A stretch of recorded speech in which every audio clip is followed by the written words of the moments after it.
Morning, नमस्कार और जोहार। आप सभी का स्वागत है द न्यूज पोस्ट में और मैं हूं आपके साथ सुहाना।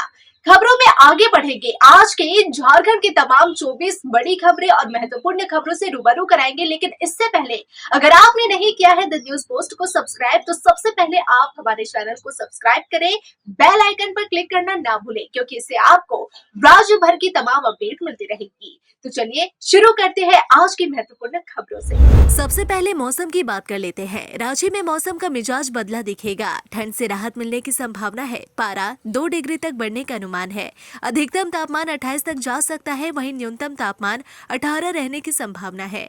रांची के अलावा पलामू में भी तापमान में वृद्धि होने की संभावना है। सुबह 6 बजे 17 डिग्री के करीब है। वहीं अब तक दिन ढलने के साथ पारा 27 तक पहुंचने की संभावना है। धनबाद और हजारीबाग में भी तापमान बढ़ा दिख सकता है। संभावना है कि 28 डिग्री तक अधिकतम तापमान हो सकता है। इसके अलावा जमशेदपुर में भी अधिकतम तापमान 27 तक जाने की संभावना है। यह मौसम का पूर्वानुमान है। हेमंत कैबिनेट की बैठक में 18 महत्वपूर्ण प्रस्ताव पर मुहर लगी है। बैठक के दौरान स्वास्थ्य, चिकित्सा, शिक्षा समेत कई विभागों के अधिकारी मौजूद रहे।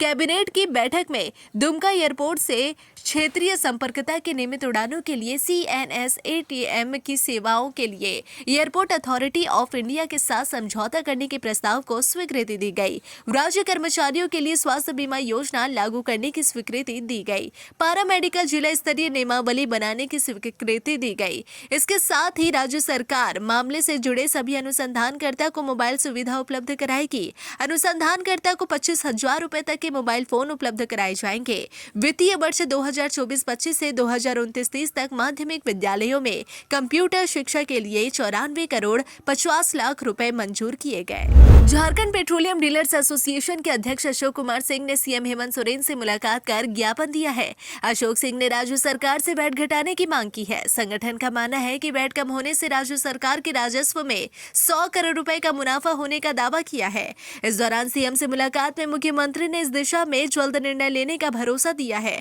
अगर पेट्रोल डीजल का वैट कम होता है तो सीधे 4 रुपए तक की बड़ी राहत जनता को मिलेगी। जमशेदपुर के लिए बहुत ही गर्व की बात है कि टाटा नगर रेलवे की सहायक लोको पायलट ऋतिका तिर्की को मिला राष्ट्रपति भवन से सम्मानित करने का न्योता। जी हां, जिससे टाटा नगर रेलवे विभाग में खुशी की लहर देखने को मिल रही है। टाटा नगर के ARM ने भी इसे लेकर खुशी जताई है और कहा है कि महिला स्टाफ को सम्मान मिलना पूरे विभाग के लिए गर्व की बात है।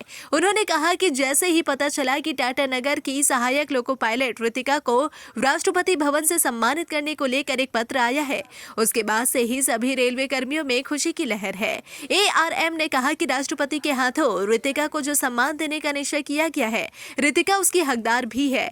ऋतिका पहली ट्राइबल महिला है जो प्रधानमंत्री द्वारा ऑनलाइन उद्घाटन करने के पश्चात वंदे भारत ट्रेन को लेकर टाटा से पटना तक का सफर पूरी की थी। उन्होंने इस सम्मान के लिए ऋतिका को बधाई दी है। कोडरमा जिले का मुख्य पिकनिक स्पॉट तिलैया डैम माना जाता है। अक्सर यहाँ लोग छुट्टी और पिकनिक मनाने आते हैं। इसी बीच तिलैया डैम से पिकनिक मनाकर एक स्कूटी सवार 3 लड़कियां लौट रही थी, लेकिन इसी स्कूटी को ट्रक ने चपेट में ले लिया, जिससे स्कूटी दुर्घटनाग्रस्त हो गई और मौके पर ही एक की मौत हो गई। वहीं 2 अन्य लड़कियों की हालत नाजुक बनी हुई है। मौके पर पहुंची पुलिस ने 2 घायल लड़कियों को निजी एम्बुलेंस से हजारीबाग मेडिकल कॉलेज इलाज के लिए भेजा है। बताया जा रहा है कि बरही कोडरमा के बीच में जवाहर घाटी में यह घटना हुई है। मृत लड़की के शव को कब्जे में लेकर पोस्टमार्टम के लिए भेज दिया गया है। फिलहाल पुलिस मामले की जांच कर रही है। झारखंड के चतरा जिले के हंटरगंज प्रखंड स्थित उत्क्रमित राजकीयकृत मध्य विद्यालय पैनीकला, यहाँ के बच्चों ने मध्याह्न भोजन का बहिष्कार कर विभिन्न मांगों को लेकर धरना दिया। बच्चे नारा लगा रहे थे कि हमें भोजन नहीं, शिक्षा चाहिए। बच्चों ने बताया कि पिछले 3 वर्षों से विद्यालय में 350 बच्चों पर मात्र एक शिक्षक है। इसके कारण पढ़ाई ठप है। विद्यालय भोजनालय बनकर रह गया है। अपने भविष्य को अंधकार में जाते देख बच्चों ने यह निर्णय लिया है कि अब अगर विद्यालय में पठन पाठन की सुविधा नहीं मिली तो अपना पेट भरने विद्यालय नहीं आएंगे। जानकारी मिलने के बाद मुखिया आनंद पासवान विद्यालय पहुंचे और बच्चों को समझाया, लेकिन बच्चे अपनी मांगों पर अड़े रहे और MDM खाने से इनकार कर दिया। बच्चों का आरोप है कि पिछले 3 वर्षों से विद्यालय आ रहे हैं और सिर्फ मध्याह्न भोजन कर वापस लौट जाते हैं। विद्यालय के प्रधानाध्यापक प्रेम कुमार ने बताया कि पिछले 3 वर्षों से विद्यालय में सिर्फ एक शिक्षक पदस्थापित है। इसके कारण विद्यालय में पढ़ाई पूरी तरह से ठप है। गणतंत्र दिवस के अवसर पर रांची शहर के सभी बूचड़खाने, मांस मछली की दुकानें बंद रहेंगी। इसे लेकर रांची नगर निगम ने आदेश जारी कर दिया है। जारी आदेश में कहा गया है कि 26 जनवरी को मांस मछली व मधुशाला की दुकानें पूरी तरह से बंद रहेंगी। किसी तरह की भी खरीद बिक्री नहीं की जाएगी। यदि कोई भी दुकानें उस दिन खुली रही या फिर आदेश का उल्लंघन करते हुए पकड़ा गया तो उसके खिलाफ सख्त कार्रवाई की जाएगी। बता दें कि गणतंत्र दिवस का मुख्य समारोह मोरहाबादी मैदान में होने वाला है। ऐसे में नगर निगम समारोह की तैयारियों में जुटा हुआ है। नगर निगम ने शहर के सभी चौक चौराहों की सफाई का आदेश भी दिया है। इसके अलावा 24 जनवरी शुक्रवार से ही मोरहाबादी मैदान में लगने वाले सभी ठेले, खोमचे आदि को बंद करने का निर्देश दिया गया है। हजारीबाग के पूर्व एसडीओ अशोक कुमार कभी ये जिले की कानून व्यवस्था देख रहे थे, अब उन्हीं पर कानून का शिकंजा कसा नजर आ रहा है। जी हां, पत्नी अनीता देवी को जलाकर मारने के आरोप में पूर्व एसडीओ अशोक कुमार की गिरफ्तारी कभी भी हो सकती है। गिरफ्तारी को लेकर प्रशासन ने पूरी तैयारी कर ली है। एसपी की ओर से गठित एसआईटी टीम के सभी पुलिस पदाधिकारियों को आरोपी की गिरफ्तारी का निर्देश दिया गया है। पुलिस अधीक्षक अरविंद कुमार सिंह ने बताया कि आरोपी की गिरफ्तारी का निर्देश एसआईटी टीम को दिया गया है।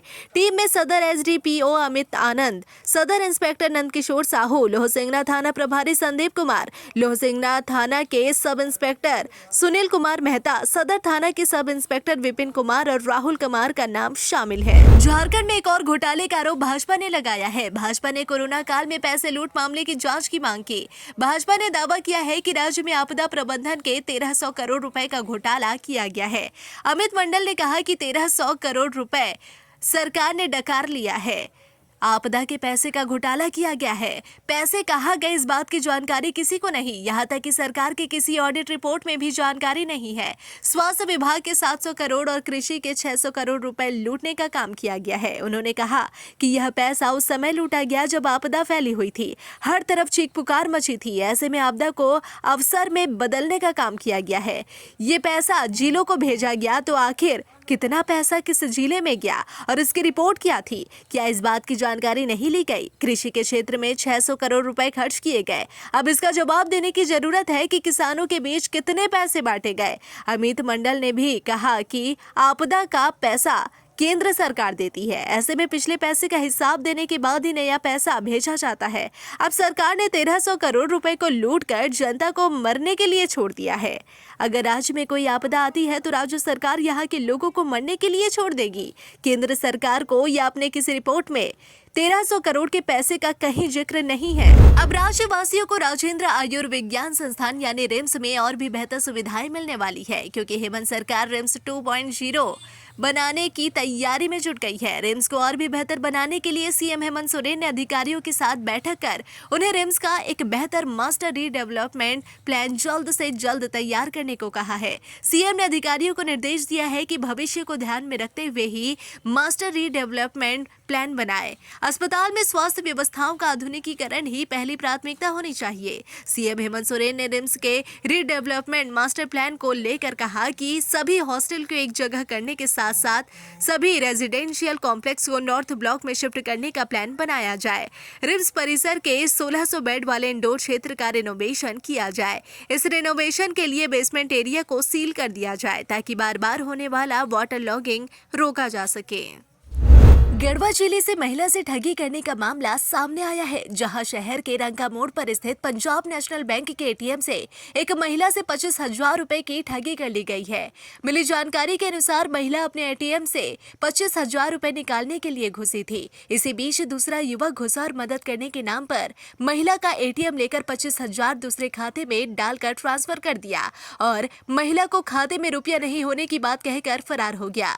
महिला को इसकी जानकारी तब लगी जब उसके खाते से 25,000 निकासी का मैसेज मोबाइल पर आया। जानकारी मिलते ही महिला रोती बिलखती सदर थाना पहुंची और शिकायत दर्ज कराई। पुलिस भी मौके पर पहुंच मामले की छानबीन में जुट गई है। महिला ने बताया कि उसने समूह से लोन लिया था, जिसका पैसा चुकाने के लिए वह गढ़वा आई थी और एटीएम से पैसा निकालने गई तो एक अनजान व्यक्ति ने एटीएम को लेकर 3 बार मशीन में कार्ड को स्वैप किया और कहा कि आपके खाते में पैसा ही नहीं है, लेकिन खाते से 25,000 रुपए की निकासी हो चुकी थी, जिसके बाद थाना को सूचना दी गई। जमशेदपुर के मानगो के एक अपार्टमेंट में रहने वाले पति राजीव शुक्ला और उनकी पत्नी रीता शुक्ला अपने घर को प्रकृति को समर्पित कर चुके हैं। छत और घर बागान के रूप में समर्पित कर दिए गए हैं। घर के छत पर तरह तरह के फूलों की बागवानी की गई है, तो वहीं घर में मनी प्लांट लगाकर पूरे घर को हरा भरा बनाया गया है। घर के डाइनिंग टेबल पर भी मनी प्लांट आप देख सकते हैं। दंपति का मानना है कि अगर हम थोड़ी सी मेहनत कर अपने घर में प्लांटेशन करें तो थोड़ा पर्यावरण को बचाया जा सकता है। अगर शहर के लोग अपने खाली जगहों पर पौधे लगा दे तो पर्यावरण की रक्षा कर सकते हैं। बीजेपी सांसद निशिकांत दुबे और मनोज तिवारी को सुप्रीम कोर्ट से बड़ी राहत मिली है। दोनों सांसदों के खिलाफ दर्ज एफआईआर को हाईकोर्ट द्वारा रद्द करने के फैसले को सुप्रीम कोर्ट ने बरकरार रखा है। देवघर एयरपोर्ट से उड़ान से जुड़े विवाद में राज्य सरकार द्वारा हाईकोर्ट के फैसले का सुप्रीम कोर्ट में चुनौती दी गई थी, जिसे सुप्रीम कोर्ट ने रद्द कर दिया है। दरअसल दोनों बीजेपी सांसदों पर आरोप लगाए गए थे कि सुरक्षा नियमों का उल्लंघन कर देवघर हवाई अड्डे से दोनों ने उड़ान भरा था, जिस पर उन दोनों के खिलाफ एफआईआर दर्ज करवाई गई थी। लेकिन इस एफआईआर को हाईकोर्ट द्वारा रद्द कर दिया गया था, जिसके बाद हाईकोर्ट के फैसले को सुप्रीम कोर्ट में चुनौती दी गई। ऐसे में आज यानी 21 जनवरी मंगलवार को सुप्रीम कोर्ट ने भी एफआईआर रद्द करने के हाईकोर्ट के फैसले को बरकरार रखा है। रामगढ़ इंजीनियरिंग कॉलेज के हॉस्टल में रहने वाले छात्रों को पुलिस के सामने ही बाहरी छात्रों द्वारा पीटे जाने का मामला सामने आया है। कॉलेज आने वाले छात्रों की जमकर पिटाई कर दी गई। इस घटना में प्रिंस कुमार, सूरज कुमार व आलोक कुमार घायल हो गए। सभी स्टूडेंट बीसीए सेमेस्टर 3 के स्टूडेंट हैं, जबकि इनके साथ मारपीट करने वाले स्टूडेंट भी बीटेक सेमेस्टर 3 के स्टूडेंट हैं। मारपीट के आरोपी छात्र कॉलेज के हॉस्टल में रहकर पढ़ाई करते हैं, जबकि घायल स्टूडेंट हॉस्टल से बाहर रहकर पढ़ाई करते हैं। घायल स्टूडेंट्स का कहना था कि मामला रैगिंग का है। सोमवार को हुई मारपीट से एक छात्र के पैर व घुटने के नीचे जख्म है, जबकि 2 अन्य स्टूडेंट के हाथ सहित शरीर के कई जगहों में जख्म के निशान है। पुलिस को पीड़ित स्टूडेंट ने बताया कि घटना पिछले 15 जनवरी से शुरू हुई थी। घटना की जानकारी पर रजरप्पा थाना प्रभारी नवीन प्रकाश पांडे कॉलेज पहुंचकर पूरे मामले की जानकारी ली। साथ ही घायल बच्चों को उपचार के लिए सदर अस्पताल भेजा। बाघमारा कांड में 12वीं एफआईआर दर्ज कर ली गई है। यह एफआईआर शेख मोबिन की गिरफ्तारी और हथियार बरामदगी को लेकर की गई है। शेख मोबिन विवाद के दूसरे पक्ष का आरोपी है। वह डब्लू शेख का समर्थक है। उसने पुलिस के समक्ष स्वीकार किया है कि डब्लू शेख के कहने पर वह हमला कांड में शामिल हुआ था। पुलिस ने उसे हथियार के साथ गिरफ्तार किया है। गिरफ्तार शेख मोबिन को मंगलवार को मीडिया के सामने प्रस्तुत किया गया। डीएसपी अरविंद सिंह ने गिरफ्तारी के घटनाक्रम की पूरी जानकारी दी। उन्होंने बताया कि इलाके में पूरी तरह से शांति है। पुलिस लगातार छापेमारी कर रही है। अभी भी पुलिस को नामजद तथा अप्राथमिक 70 से 80 आरोपियों को गिरफ्तार करना है, जिस काम में पुलिस लगी हुई है। इस बीच पता चला है कि शेख मोबिन की गिरफ्तारी के बाद अब दूसरे पक्ष की गिरफ्तारी का सिलसिला भी शुरू हो गया है। बाघमारा कांड की गुंज थमने का नाम ही नहीं ले रही है। एक तरफ पुलिस का एक्शन तेज है, तो वहीं दूसरी तरफ मंगलवार को गिरिडीह के सांसद चंद्र प्रकाश चौधरी ने धनबाद की उपायुक्त से मुलाकात की। बीसीसीएल को कटघरे में खड़ा किया। उन्होंने तथ्यों से उपायुक्त को अवगत कराया और बताया कि किस प्रकार बीसीसीएल अपराधियों के साथ मिलकर ग्रामीणों को परेशान कर रही है, ग्रामीणों को दबा रही है। बिना कानूनी प्रक्रिया पूरा किए हिल टॉप राइजिंग आउटसोर्सिंग का काम शुरू कराकर बवाल कराया गया।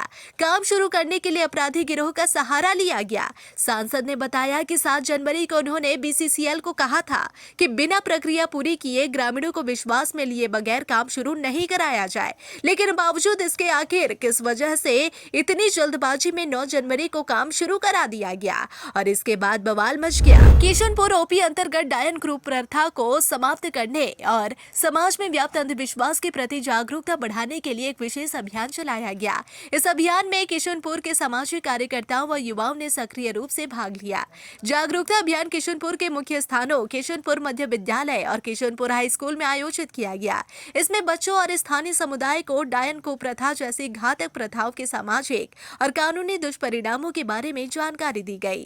कार्यक्रम के दौरान प्रतिभागियों को डायन प्रथा को खत्म करने के लिए बनाए गए सख्त कानूनों की जानकारी दी गई। उन्हें यह भी बताया गया कि ऐसी प्रथाओं से जुड़ी घटनाओं को रोकने और प्रभावित व्यक्तियों की सुरक्षा के लिए कानून का सहारा कैसे लिया जा सकता है। महिला थाना प्रभारी छतरपुर ने थाना के महिला आरक्षियों के साथ ग्राम लठैया में बालिका प्रशिक्षण शिविर में भाग लिया। यह कार्यक्रम विद्या विहार वाटिका विद्यालय में आयोजित किया गया, जिसमें विद्यालय की छात्राओं और छात्रों को महत्वपूर्ण सामाजिक मुद्दों पर जागरूक किया गया। इस मौके पर महिला थाना प्रभारी प्रभारी ने महिला सशक्तिकरण, महिलाओं और बच्चों के खिलाफ हो रहे अपराधों, घरेलू हिंसा और उनके निवारण के उपायों पर जानकारी दी। बच्चों को बाल विवाह से बचाने और उनके उज्जवल भविष्य के लिए पढ़ाई पर ध्यान केंद्रित करने के लिए प्रेरित किया गया। महिला थाना प्रभारी ने बच्चों और उपस्थित जन समुदाय को बताया कि किसी भी प्रकार की समस्या होने पर वह पुलिस की मदद लेने से ना झिझके। उन्होंने टोल फ्री नंबर 112 की जानकारी दी और आश्वासन दिया कि शिकायत मिलने पर त्वरित और उचित कार्रवाई की जाए। 80 के दशक में रांची को अपराध मुक्त करने में अहम भूमिका निभाने वाले पुलिस अधिकारी जानकी राम का निधन हो गया। वह पिछले कुछ समय से हृदय संबंधित परेशानियों से पीड़ित थे। स्वास्थ्य गड़बड़ होने की वजह से उन्हें नागरमल मोदी सेवा सदन में भर्ती कराया गया था, जहां उन्होंने सुबह करीब 3:30 बजे अंतिम सांसें ली। उनका अंतिम संस्कार शाम को करीब 4 बजे चुटिया के स्वर्णरेखा घाट पर किया गया। वर्ष 1980 में पुलिस सेवा में योगदान करने के बाद वह रांची के कई थानों में पदस्थापित रहे। यह वह दौर था जब रांची में आए दिन अपराधी सक्रिय रहते थे। कई वरीय पुलिस अधिकारियों के साथ और उनके निर्देश पर श्री राम ने रांची के इन अपराधियों को काबू में लाने में अहम भूमिका अदा की थी। उस दौर में उन्हें एनकाउंटर स्पेशलिस्ट टीम का सक्रिय सदस्य भी माना जाता था। वर्ष 2015 में रिटायर होने के वक्त वह प्रोन्नति पाकर डीएसपी बन चुके थे।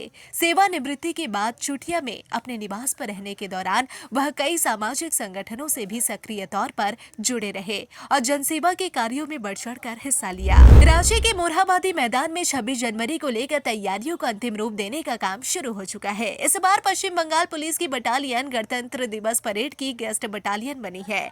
इसके अलावा कुल 13 बटालियन गणतंत्र दिवस समारोह में होने वाले भव्य परेड में भाग लेंगे। गणतंत्र दिवस परेड भव्य दिखे, इसके लिए झारखंड पुलिस के अलग अलग प्लाटून परेड रिहर्सल में खूब मेहनत कर रहे हैं। गणतंत्र दिवस के मौके पर भारतीय सेना, पश्चिम बंगाल पुलिस के अलावा इस बार के परेड में सीआरपीएफ, आईटीबीपी, एसएसबी जागुआर, महिला पुरुष home guard, NCC scout and guide के बटालियन भाग ले रहे हैं। मोरहाबादी मैदान में विभिन्न तरह की झांकियां भी बनाई जा रही है, जिसका प्रदर्शन 26 जनवरी के परेड के बाद किया जाएगा। गणतंत्र दिवस के अवसर पर रांची के ऐतिहासिक मोरहाबादी मैदान में राज्यपाल तिरंगा फहराएंगे। परेड की रिहर्सल के अलावा मोरहाबादी मैदान की सुरक्षा को लेकर भी व्यापक तैयारियां की जा रही है। मोरहाबादी मैदान में गणतंत्र दिवस के अवसर पर सुरक्षा को देखते हुए 500 से ज्यादा जवानों को तैनात किया जाएगा। हावड़ा से टाटानगर आ रही स्टील एक्सप्रेस पर शरारती तत्वों ने पथराव किया। यह घटना माइंस और गालुडी स्टेशन के बीच हुई, जिसमें ट्रेन की 4 बोगियों के शीशे टूट गए। पथराव में कई यात्रियों को मामूली चोटें आई है। ट्रेन को टाटानगर रेलवे स्टेशन पर रोका गया, जहां आरपीएफ की टीम मामले की जांच में जुट गई है। सुरक्षा को लेकर रेलवे प्रशासन सतर्क हो गया है और घटना की विस्तृत जांच जारी है। देवघर के मधुपुर थाना अंतर्गत स्थित 2 मंदिरों में बीती रात चोरी की घटना घटी है। व्यस्त क्षेत्र में स्थित बजरंगबली और खाटू श्याम मंदिर से आभूषणों की चोरी कर चोर फरार हो गए। दोनों मंदिर मधुपुर वासियों के लिए आस्था का केंद्र है। चोरी हुई आभूषणों की बरामदगी और चोरों की गिरफ्तारी की मांग की जा रही है। मंदिरों से इतने लाखों का आभूषण चोरी हो गया। मधुपुर स्थित बजरंगबली और खाटू श्याम मंदिर में बीती रात लगभग 1:30 बजे चोरी की घटना को चोरों ने अंजाम देते हुए फरार हो गए। बताया जा रहा है कि कल देर शाम दोनों मंदिरों का गेट बंद कर पुजारी और अन्य भक्त मंदिर में ही बने आवास में सोने चले गए। देर रात शौच के लिए उठे पुजारी की नजर मंदिर का खुला गेट पर पड़ा। पुजारी जब मंदिर के समीप पहुंचे तो देखा कि मंदिर से बजरंगबली और खाटू श्याम बाबा का चांदी का सभी आभूषण गायब है।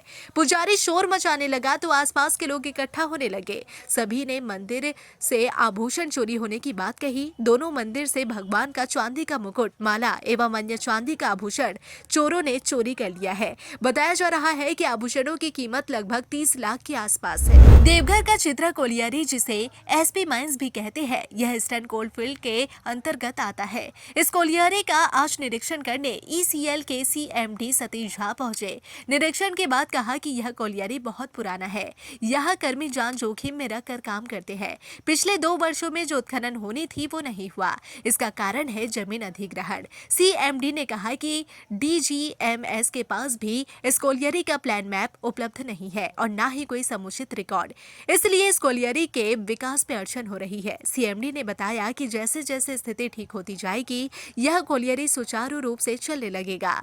दस्तावेज जब पूर्ण हो जाएगा तब तीव्र गति से उत्पादन होगा। इसका फायदा सिर्फ कोलियरी क्षेत्र ही नहीं बल्कि आसपास के गांव का भी व्यापक पैमाने पर विकास होगा।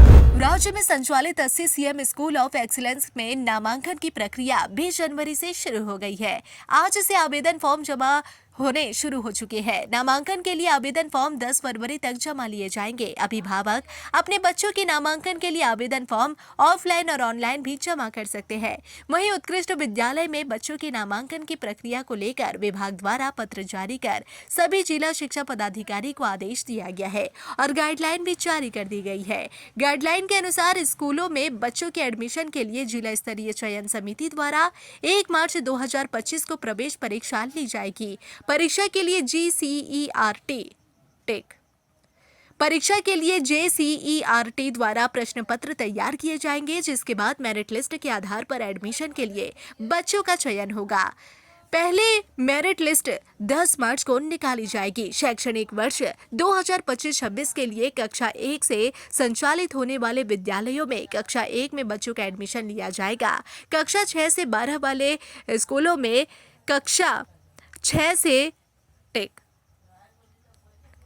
6 में व कक्षा 9 से 12 वाले स्कूलों में कक्षा 9 में बच्चों का एडमिशन लिया जाएगा। वहीं कस्तूरबा गांधी बालिका आवासीय विद्यालयों में कक्षा 6 में कुल स्वीकृत 75 सीटों में से 25 सीटों पर नामांकन लिया जाएगा।